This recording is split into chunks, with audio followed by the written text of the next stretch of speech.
How to sync contacts on Pinterest. That's what I will show you in this video. But before we begin, make sure to subscribe to the channel and ring the bell to get notified whenever a new video is uploaded. With that said, let's get started. So go ahead and open up Pinterest. And once you do that, click on the profile picture at the bottom right of the screen. And then click on the three dots at the top right corner of your screen. And from the given list, click on Settings.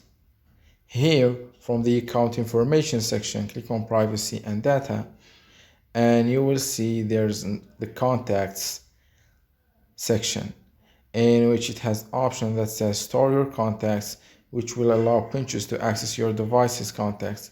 So click on the toggle next to it to turn it on, and a confirmation box will appear that basically asks you to allow Pinterest to access your contacts. And once you do that, your contacts will be synced to the Pinterest account. So that was it for this video. That's how you can allow Pinterest to access your contacts and sync them. If you have any questions, please leave them in the comment section down below. With that said, see you in the next video.